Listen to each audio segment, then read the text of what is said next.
This episode of Walt Disney World Today is being sponsored by Owner's Locker. And do you ever pack for your trip to Walt Disney World and just spend hours and hours trying to remember everything you have to pack, and then put everything in there, and then bring everything back, and then just repeat the process on your next trip? It's aggravating, isn't it? Wouldn't it be great if you could just simply leave all that stuff that you only bring down really for Walt Disney World in Disney World? And that way on your next trip, it's all waiting for you. Owner's Locker is that service that can do it for you. Give it a try. It's a service that I personally recommend and use on all my trips where I stay on Disney World property. So why not go on and give it a try? Visit them at www.ownerslocker.com.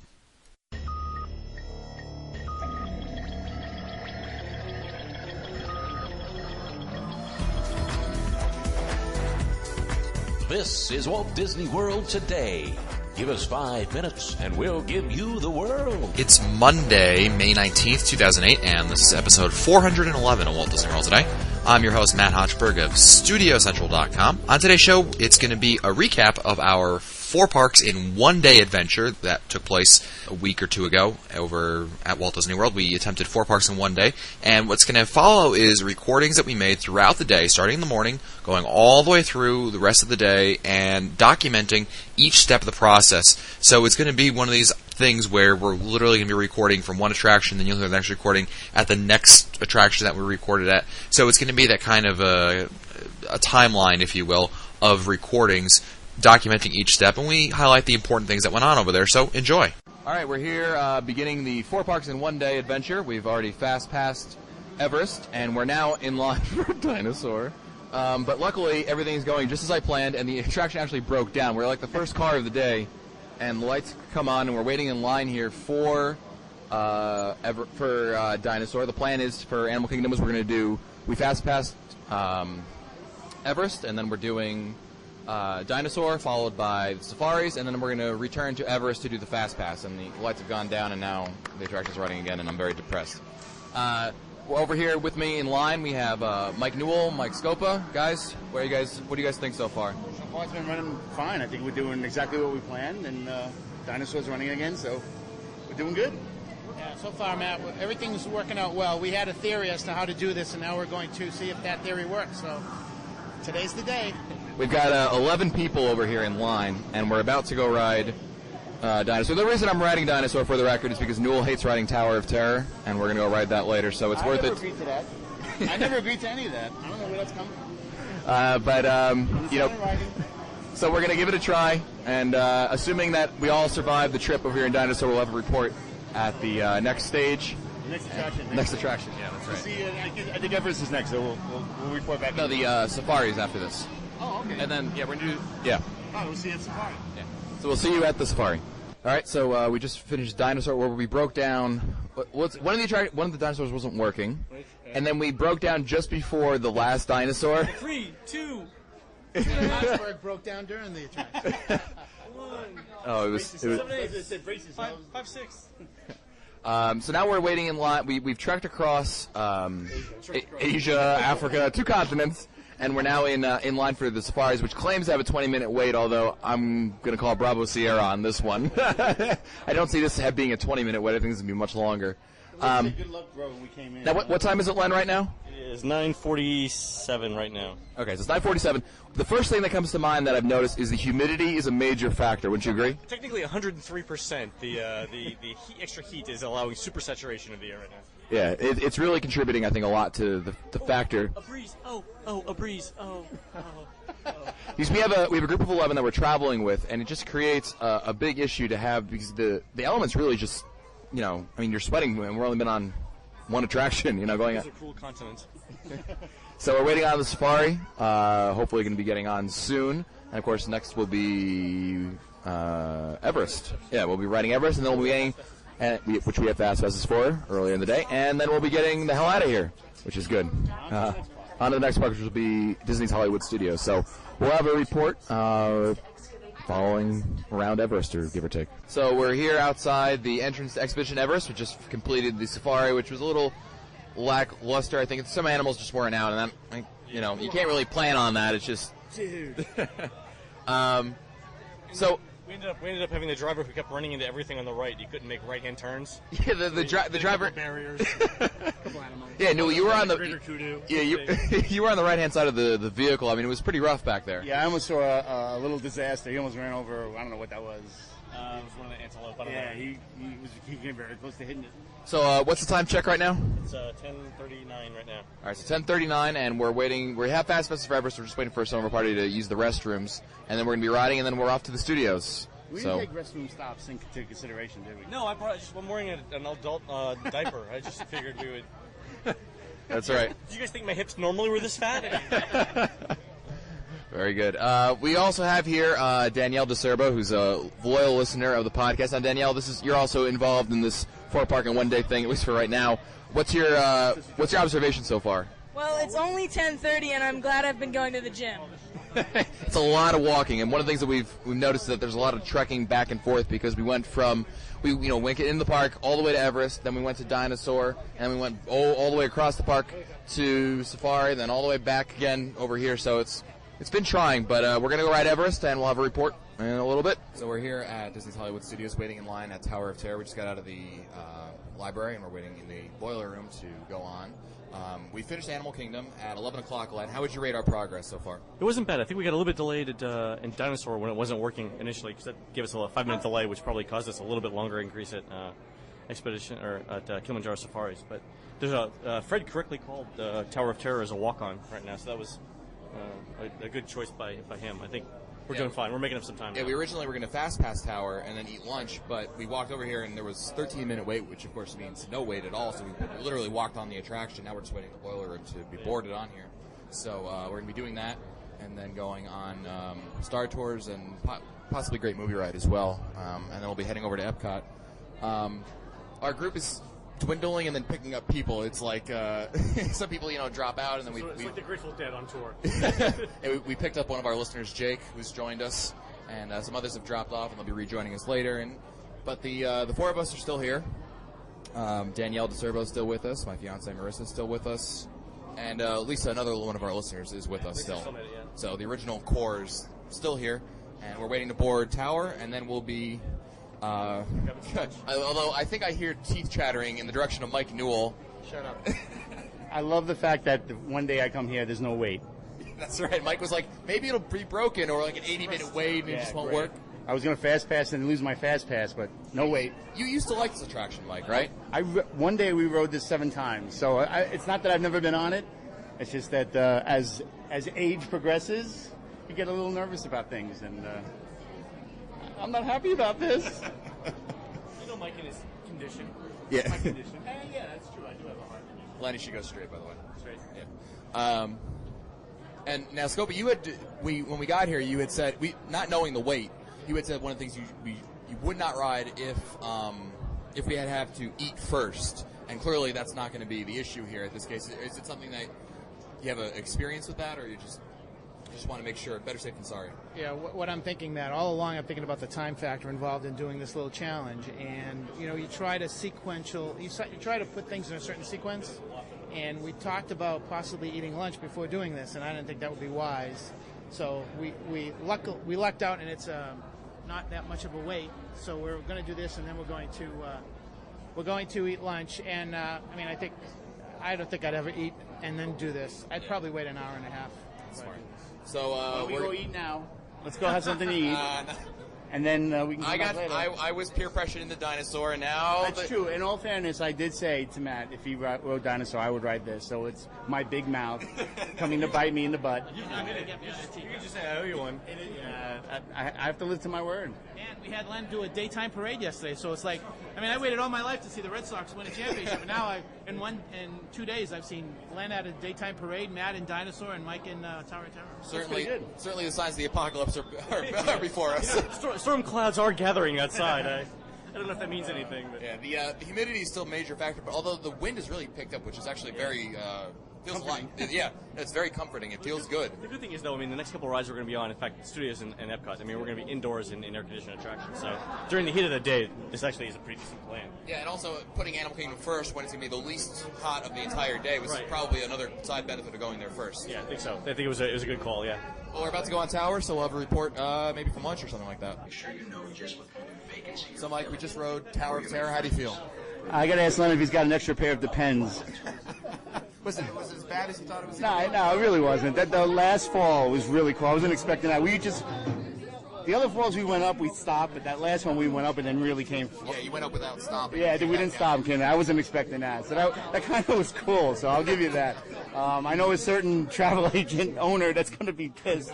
That's going to be mad that we rode. That's what happens when you go on a cruise. Yeah, but, I did it for the show. Nice job, Michael.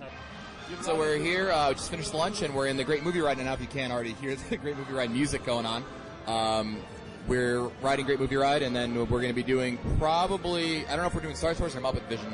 Plan to keep on changing. But, of course, 3 attractions in the park, usually a super headliner, a headliner, and something else. And this is I guess you'd call this the headliner, not the super headliner. Tower being the super headliner here. And we're waiting to go on and ride the Great Movie Ride. And if you can hear the music for sure. Mike Newell, what did you have for lunch today? I had a cheeseburger, and then it fell out of me later on because I threw up because of the Tower of Terror ride. So things are going pretty well, I think. Scopa, would you agree that we're making up some time here in the studios? Things are going a lot smoother than at Animal Kingdom, and that could also be because of how small the park is and how easy it is to get from point A to point B. I think I think the big key was the very small queue at the Tower of Terror. Yes, I think that would help. Yeah, and we also had to figure out when we were going to eat, so this fits into the plans real well. And I think we're going to make up some good times. We can get to Epcot ASAP, and we're loading on.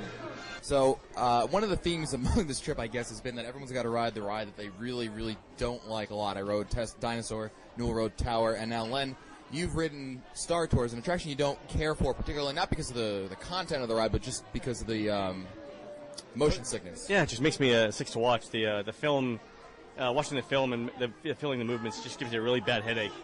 Yeah. So, but whatever. Everyone makes a sacrifice on this tour. And we did pretty well in the studios. We got here at 11:30, and we're leaving at what time? 1:15. Yeah, so I mean, we'll probably be out in the car by what, 1:30? Yeah, 1:30. Yeah, we'll be over at Epcot in about 20 minutes, 25 minutes. Okay, so Epcot's next. We also did the Great Movie Ride, which went pretty well. No delays or anything like that. Len, we ate at lunch over on Sunset Boulevard at both Toluca Legs and as well as over at the Rosie the Riveter's Rosie's, an All-American Cafe. Yep. What did you think of the food?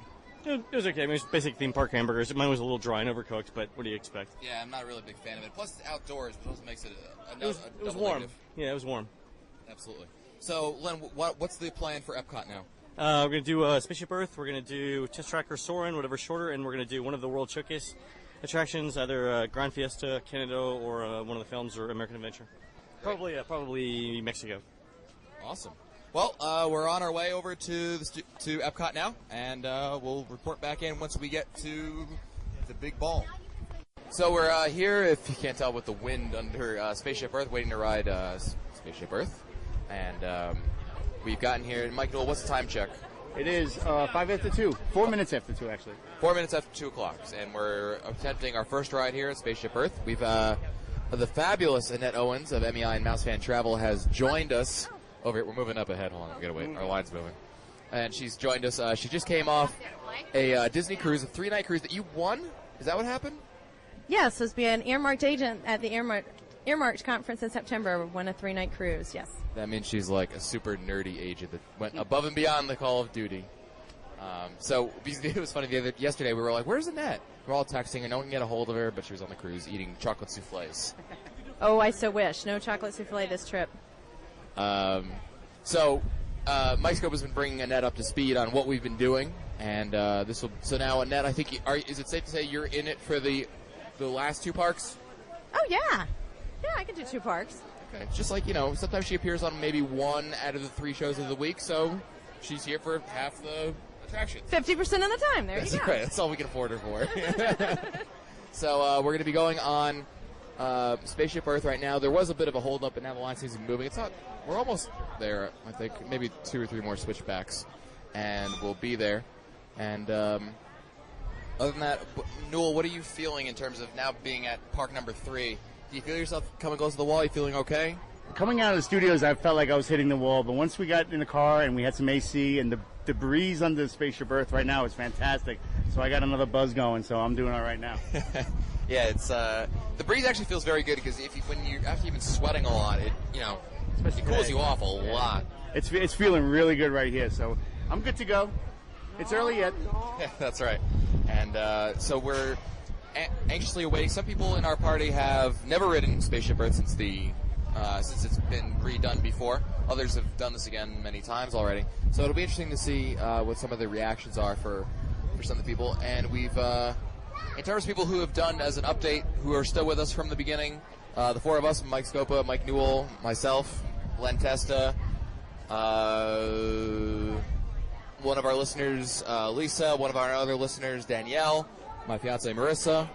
That's all that's done every single attraction. I mean, Fred and his girlfriend have been here, but they haven't done all the attractions. They've had to jump out for a second or two. Yeah, they're hanging in there. But, Mike Newell, we discovered something a little bit earlier in the line before, and that was, I mentioned back in Star Tours that each of us had done something an attraction that we weren't big fans of. That's right. And then you raised an interesting question. What was that, Mike? Mr. Scopa hasn't ridden anything yet that he's not a big fan of, and we found out that he's not a fan of the teacups at the Magic Kingdom. Yeah. So guess what we'll be riding later on this evening at the Magic Kingdom? I think it's time for some tea. I think it's tea time.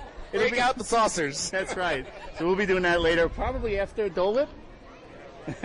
No, the Dole Whip. Dole Whip. Patula salad or whatever it was. You're not doing this for charity, right? No. This is just for fun. And, this is for us, our charity. No, we've decided that when we're done with everything, when we finish the Magic Kingdom, we'll have a victory Dole Whip in honor of the accomplishment. So that's it we're about to go into the last loading area over here into Spaceship Earth, and we'll be riding there. So next stop after this will be Soarin' and/or Test Track. We got to determine the thing. Do the teacups on my own. I mean, I'm the teacup of myself, right? Yeah, sure. Yeah, right. It'd be highly documented. So we'll talk to you at. We'll talk to you at the next attraction. And we're here in the Soarin' line. There's a 50-minute wait was posted, and we got in line at Scopa. What time did we get in line? 3:40? 2:40. And so we're waiting in what should hopefully be a 50-minute wait. And Len, why don't you tell our listeners a little bit about why we chose Soarin' over Test Track? So what we had done is gone to the tip board in Future World Plaza, or Innovations Plaza, and looked at both times, and they had indicated that Test Track was a 10-minute longer wait than Soarin'. So what we did is send Fred over to Test Track to verify that time, and I ran over here to Soarin', and it was indeed 50 minutes at Soarin', and it was up to 70 at Test Track. So I texted you, Matt, back to say, come on over here. And then by the time we got here, it was still 50 minutes, which is very good. Yeah, well, when Fred went off to Test Track, Len went off to Soarin', and the rest of us waited it out in Club Cool to sipping Chianti and exactly. So we've gone and we've done. So now we're in line for Soarin', and we're going to be doing Grand Fiesta Tour, and that will conclude our Epcot day. Although, I mean, really, a lot of this is based around the fact that we're going to get out of Soarin' relatively soon. I mean, hopefully the posted wait time is going to be what it is. Now, Len, does it surprise you that Test Track has a longer wait than Soarin'? It does a little bit. In terms of capacity, I think they're roughly equivalent. I don't know what the reason is for this. It's a little bit of an anomaly. Usually we have Soarin' with a slightly longer wait than Test Track. Yeah, no, it is interesting that certainly it's not unexpected that you would predict, coming into the park that Soarin' would have a shorter wait than Test Track. How much do you think?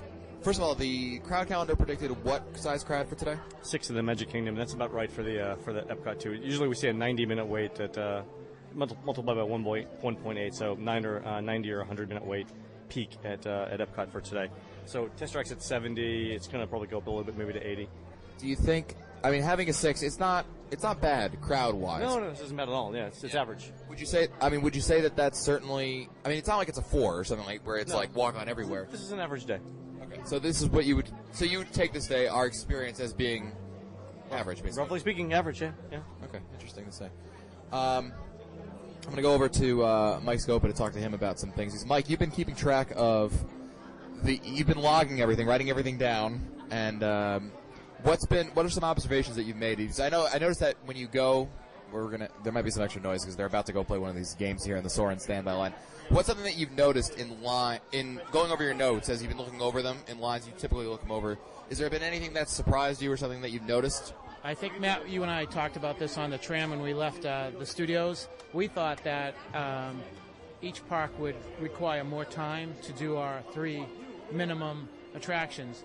We went through the studios much quicker than we thought. Actually, it took us longer to go through the Animal Kingdom than it did to take us through the studios.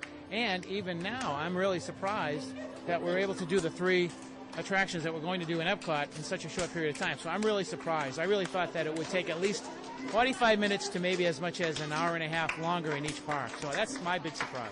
Yeah, and we did, and it took about an hour and a half in the studios, and that did 3 attractions and lunch. So we did an extra activity in the studios compared to Animal Kingdom, and that impacted the. Right.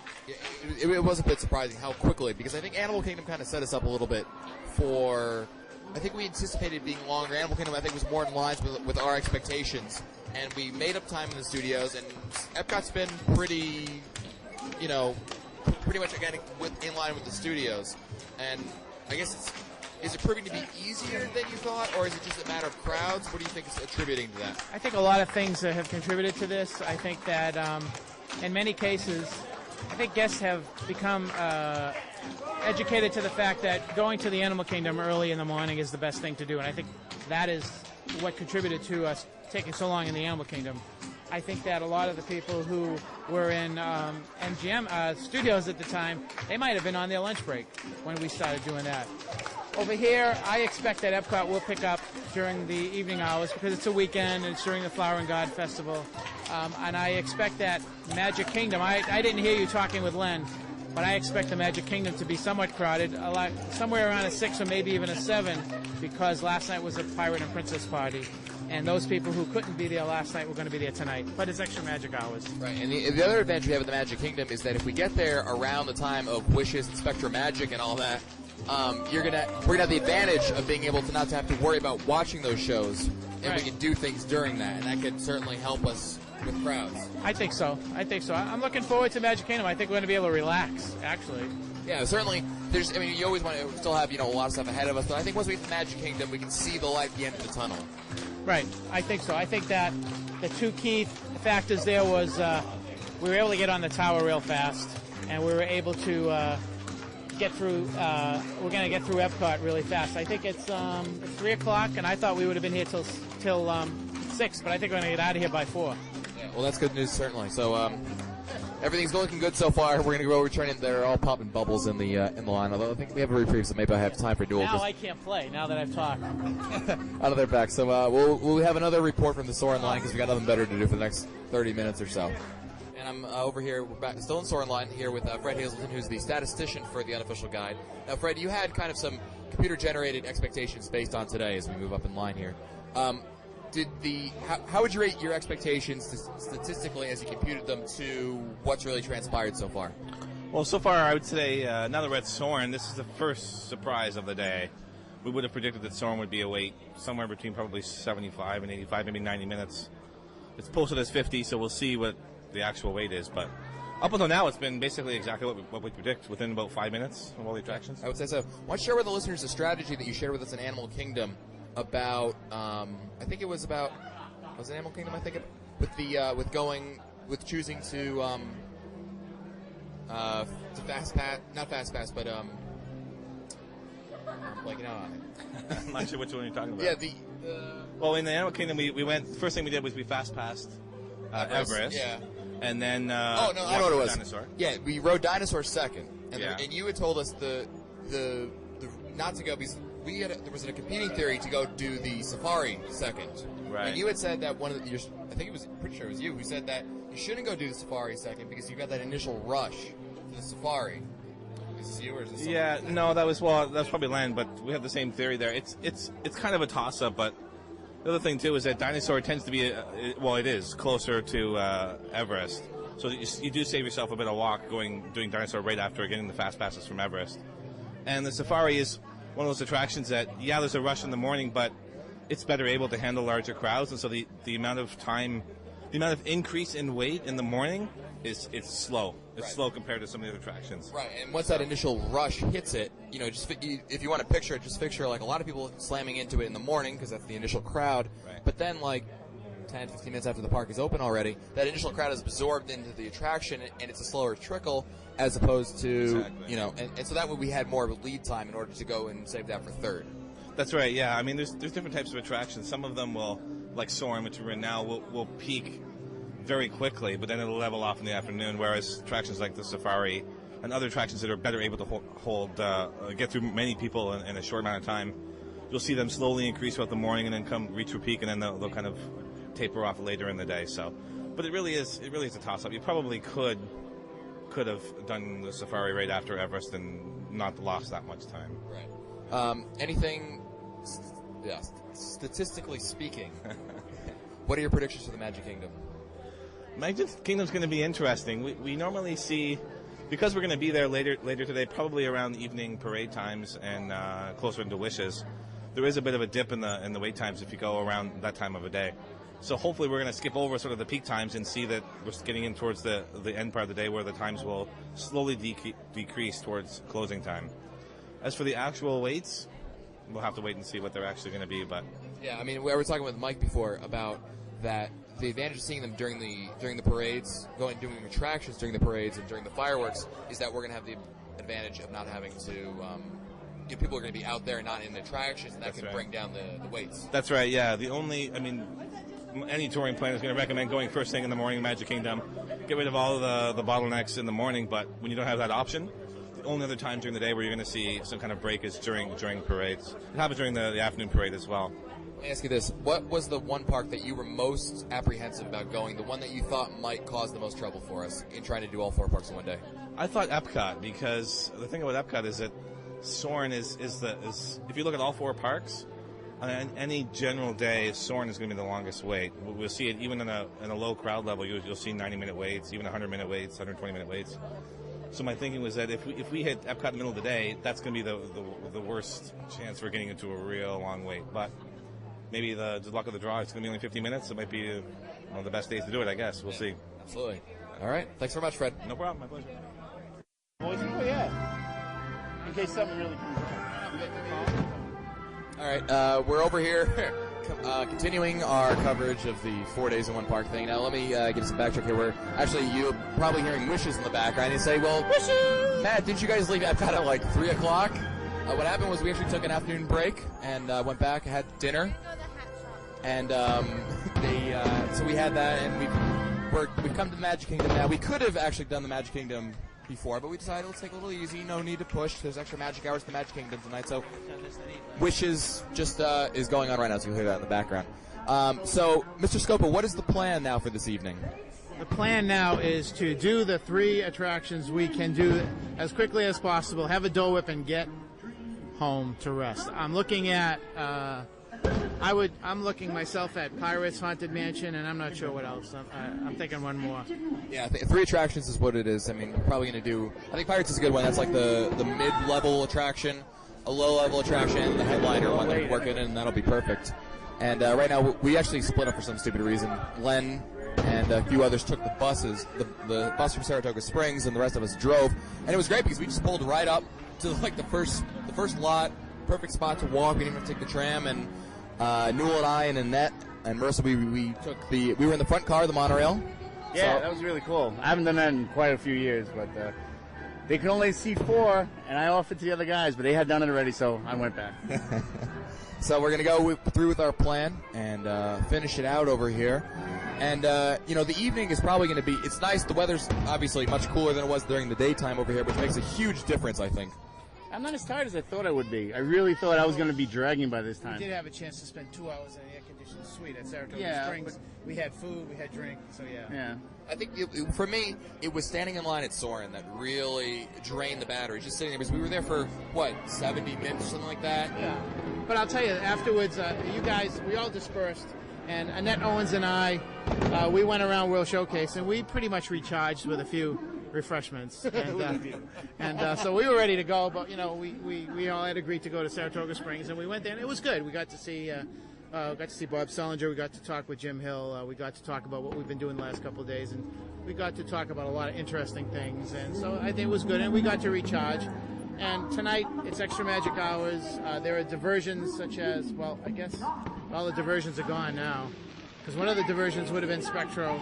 The other diversion is right now. We should be on an attraction right now, but because we got here late, we're going to have to deal with the Extra Magic Hour crowd. So we're going to have to figure out how to get through.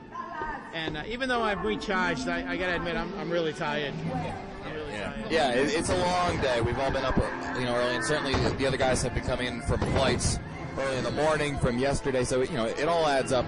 And so we're going to go through, and we're waiting for Len and crew, and then we're going to go and try to finish out the fourth park of our four parks in 1 day plan. And we'll have a report from the next attraction. And we're here finishing ride number 2. Now we kind of did a split here. Len, you went on Splash Mountain.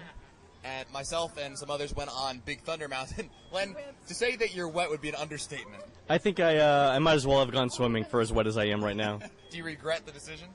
No, I never regret going on Splash Mountain. I was trying to protect the iPhone and and my wallet. Those were the two things from getting wet. So and it was walk on basically, right? Is that yeah, it was. I got stopped right before boarding, so 10-minute wait. It was actually 2. Were they running all 3? Because now they have 3 over there, right? 3 yeah, waiting stations now? It's really fast. We're all laughing at Len's clothes that are. I'm just completely, utterly soaked. Yeah. How are you not? Newell and Annette went on, but you guys aren't wet. No, trust Annette me. is wet. I'm not as bad as the Here we rest go. of the guys, but you can't see though. But she's soaked. Back. Yeah, she's soaked. Nice. Not as bad as Len. Len seems to be the worst, but we got it pretty good. I'm sorry. We got it pretty good too, but not as bad as Len. And to think we didn't think you went on. That's a funny thing. We didn't know you went. I told you guys to go on, and then I there was no wait, and I figured. And I see you guys, you're already on. I figured out you're all waiting for. You said wait at boarding. Oh, you're kidding? Oh, okay. There's no service in That's because you have AT&T. Yeah. So we finished ride number 2. We're about to finish it off with Pirates. Pirates, it is. That would be the mid-level attraction. So let's go do Pirates and then finish this thing off.